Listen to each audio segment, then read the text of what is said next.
Assalamualaikum warahmatullahi wabarakatuh.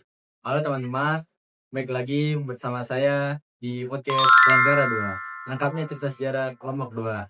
Nah, kali ini kita akan membahas tentang apa itu Kabinet Juanda. Kabinet ini dipimpin sama Insinyur Juanda Kartawijaya. Nah, beliau ini bukan seorang politik, tapi seorang teknokrat yang memang dipilih sebagai keahlian di bidangnya, bukan karena kekuatan politik. Nah, sebelum kita ngomongin program kerja Kabinet Juanda ini, kita mundur dulu nih dari latar belakangnya dibentuknya Kabinet Juanda ini. Jadi, setelah Kabinet Ali Sastromijoyo II, Indonesia lagi kacau-kacau banget. Kacaunya itu dalam arti politik. Jadi partai-partai besar pada saat itu menerapkan politik dagang sapi, yakni politik yang rebutan kursi menteri. Nah, ditambah lagi daerah-daerah lain itu terjadi banyak konflik. Mereka menuntut ekonomi kepada pemerintah pusat karena mereka merasa dianaktirikan. Oh, berarti itulah latar belakang di mana dibentuknya Kabinet Juanda itu ya? Iya, benar banget. Benar, situasi jadi makin panas. Makanya Bung Karno memilih Insinyur Juanda untuk jadi Perdana Menteri. Harapannya kabinet kita menjadi kuat dan netral. Makanya kabinet ini dinamakan Kabinet Zakon atau Kabinet Karya, biar fokus kerja nyata. Oh, berarti kalau kayak gitu tetap ada multi partai juga kan? Tetap ada, bener banget Mai. Jadi walaupun Insinyur Juanda ini sebagai Perdana Menteri, jadi dia tetap menjabat sebagai Menteri Pertahanan. Dan dibantu tiga wakilnya, yaitu ada Idam Khalid dari NU, terus ada Hardi dari PNI, dan ada Johannes Leimena dari Parkindo. Terus juga ada beberapa partai besar yang menjadi bagian dari politik tersebut. Jadi walaupun dipimpin seorang teknokrat, tidak lepas dari kepentingan politik di dalamnya.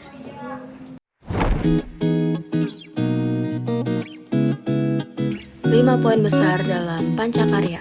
Pertama, membentuk Dewan Nasional. Kedua, menormalkan keadaan politik dalam negeri. Ketiga, melanjutkan pembatalan hasil KMB. Keempat, memperjuangkan kembalinya Irian Barat. Dan kelima, mempercepat pembangunan nasional. Nah, itu tadi kita telah ngomongin latar belakang, program kerja, dan sekarang kita mau ngomongin keberhasilan dari Kabinet Juanda ini. Apa aja sih, Mai? Keberhasilannya? Yang paling besar itu ada deklarasi Juanda. Itu tuh pada tanggal 13 Desember 1957. Nah, benar banget sih, Mai. Itu menjadi salah satu tonggak sejarah penting banget sih. Lewat deklarasi itu Indonesia menegaskan diri sebagai negara kepulauan. Yang intinya pokoknya laut-laut bebas itu menjadi laut-laut Indonesia. Dan ya, salah satunya tuh ini berdampak penting bagi dunia. Jadi kayak kalau misalnya dulu sebelum adanya ZEE atau zona ekonomi eksklusif, itu tuh laut Indonesia kan bebas kapal-kapal yang masuk itu tuh kan dikenain pajak. Nah, dengan adanya ZEE ini yang 200 mili dari laut itu tuh bisa dikenain pajak dan Indonesia itu bisa tambah biaya lah ya kan dari pajak tersebut. Sebab itu ya Indonesia menetapkan diri sebagai negara kepulauan. Benar banget. Nah guys, selain itu Kabinet Juanda ini juga punya peran penting dalam bidang keamanan nih. Contohnya itu kabinet ini pernah menumpas salah satu PPRI atau Pemersta. Nah itu tuh kabinet ini sangat didukung oleh militer Indonesia saat itu. Iya, sangat didukung dah pokoknya Kabinet Juanda ini dalam bidang keamanan. Oke. Tapi sayangnya waktu programnya ini tidak semua berjalan mulus, karena waktu itu Indonesia tuh lagi parah-parah banget, posisinya lagi kayak krisis keuangan. Nah itu krisis keuangan itu yang bikin pembangunan nasional tidak berjalan. Nah, gue tahu lagi ya. Ini tuh apalagi coba dia si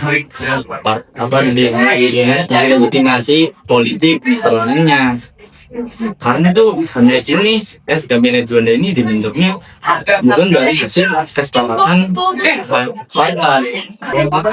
Nah, sebab itu jadi itu banyak diserang oleh lawan politik kabinet Juanda ini. Berarti itu pembahasannya tuh nggak semuanya mayoritas partai. Iya, Jadi semuanya doang sama sekali. pokoknya tuh kabinet itu dibentuknya bukan hasil kesepakatan mayoritas politik lah, mayoritas politik entah itu setengah atau emang nggak sama sekali. Yang setahu gue tuh yang gue baca di internet, ya itu emang kagak ada hasil kesepakatan dari Partai jadi nggak sama sekali ya. Iya, Mungkin. Tambah lagi nih kan. Kenapa tuh, Bang? Kabinet apa namanya, kabinet Caken, alias kabinet karya. Kabinet Caken itu kan orang-orang yang ahli di bidangnya ya kan. iya benar. Itu kenyataannya tetap ada tarik menarik kepentingannya di dalam partai. Jadi nggak sepenuhnya berjalan netral. Oh, Ada campur tangan tentu ya. Tetap mau gimana ya. nggak bisa sepenuhnya netral. Yang tadi gue bilang kan dibentuknya bukan dari hasil kesepakatan mayoritas partai kan, jadinya nggak netral, nggak kabinet Juanda ini. Benar bilang begitu ya. Iya, bisa kenal. Bisa coba kan di dalam. Iya. Nah, tadi yang pemaparan dari Ervan sama Jabar itu ternyata menjadi awal mula runtuhnya kabinet Juanda. Jadi awal mulanya itu runtuhnya itu bukan karena musuh tidak percaya, tapi karena faktor yang lebih besar lagi. Iya, kegagalan kabinet Juanda ini. Jadi kegagalan pasti Juanda. Baru tahu gua. Iya, loh, guys. Konstituante itu ditugaskan undang-undang dasar. Iya, Undang-undang UUD itu diganti jadi UUDS. Ya kan? 1950. Kayak undang-undang dasar sementara lah. Iya. Itu kan pengen digantiin tuh dari UUD ke UUDS. Iya. Tapi kesepakatan itu gagal. Nah, itu kesepakatannya gagal itu malah justru bikin politiknya jadi buntu. Tapi karena akhirnya Presiden Soekarno itu mengeluarkan dekret yang selama ini kita kenal gitu. Dekret 5 Juli 1959. 1959. Iya, yang selama ini kita kenal. Iya. Tahu.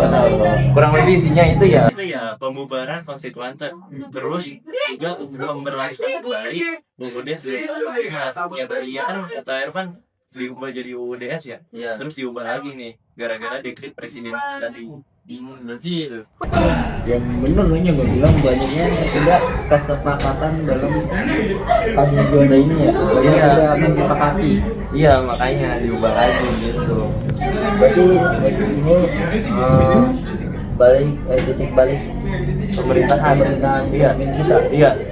Yang dari tadinya lagi ke presidensial. iya. Nah itu apa? Ada yang bikin yang demokrasi. Iya, itu benar banget. Ya, jadi muncul demokrasi terpimpin dari itu tadi. dekret itu ya. Dekret tadi itu. Terus meskipun Kabinet Juanda ini hanya bertahan ya sekitar 27 bulan. 27 bulan. Iya, dari bulan April kan, April 19 ya, sampai kurang lebih 5 kan. Tapi meskipun cuma sekitar 27 bulan itu, dia meninggalkan sedikit warisan yang bisa kita rasakan sampai sekarang lah. Namanya deklarasi Juanda. Gitu. Oke. Benar. Jadi gimana, Bang? Jadi ya, kayak gini baru jadi. Itu benar banget nih. Jadi gua ngelihat kabinet Juanda ini kayak dua sisi koin. Yang pertama itu ada pencapaian besar, yaitu kedaulatan laut. Nah, tapi di sisi lain itu juga ada kelemahannya. Tadi kan pencapaian besar. Ini sisi kelemahannya. Tahu nggak sisi kelemahannya apa? apa tuh? Nah, sisi kelemahannya itu krisis keuangan. Wah, yang nggak bisa terselesaikan sampai sekarang. Kadang ya gimana ya? Udah stabil Ya nggak stabil gitu ya. Iya, sampai sekarang ya kita krisis uang ya. Iya. Tapi nggak heran kalau naik kadang turun. Iya. Aku gitu deh. Kenapa ya kira-kira ya? Nah, ini guys, detailnya ya. Selain Deklarasi Juanda kalian nggak tahu gak saat apa ada hak publik dari sosok Juanda itu sendiri.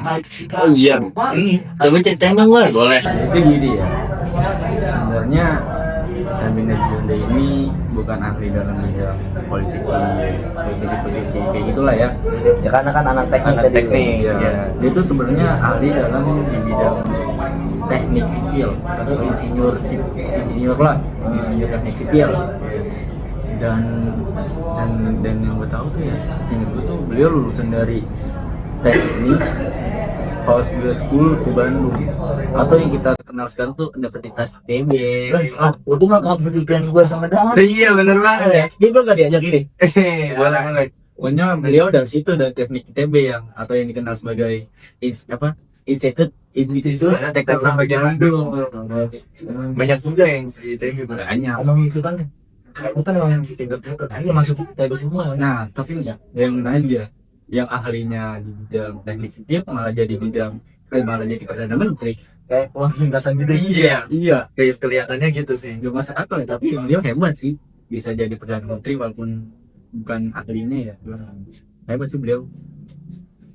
Ya mungkin dia punya, selain kalian di bidang teknik juga ada pemerintahannya. Mungkin jago lah ya. Iya, pembicaraan belakang. Aduh, ya Julian sih saya jadi lama-lama orang pada itu belum belajar kan cuma tahu. Iya, beneran. Ya, makanya nggak mungkin yang dari pelajaran itu kita yang bisa ambil. Nah, sesuatu yang nggak mungkin kalau mengatakan kun fayakun pasti akan terjadi. Nah, itu dia. Ada hal satu lagi, fakta itu ada di bandara itu, bandara internasional yang berada di Surabaya. Pasti kalian sering dengar sih, malah tahu ya. Itu bandara Juanda. Tahu kan? Tahu. Nah, itu tuh bandara Juanda itu merupakan asal biasa Juanda sebenarnya itu laut juga. Iya di situ. Itu apa ya gitu? Menurut kalian kasusnya Juanda ini kebanyakan gagalnya atau kebanyakan suksesnya? Suksesnya banyak sih. Suksesnya banyak. Gagalnya juga banyak. Gagalnya juga banyak. Berarti 50-50 dong. Iya. Soalnya kan jasanya juga masih banyak yang kita bisa lihat sekarang kan. Yang salah satunya tadi itu. Iya sih. Oh, baiklah segitu aja kali ya dari kita. Nah, teman-teman dari Lentera lengkap cerita sejarah Pondok 2 cukup segini aja. Menceritakan tentang kabinet Juanda. Kurang lebihnya mohon maaf kalau ada berkata yang tidak semangat atau sudah masuk akal. Kurang lebihnya mohon maaf. Terima kasih buat semuanya. Assalamualaikum warahmatullahi wabarakatuh.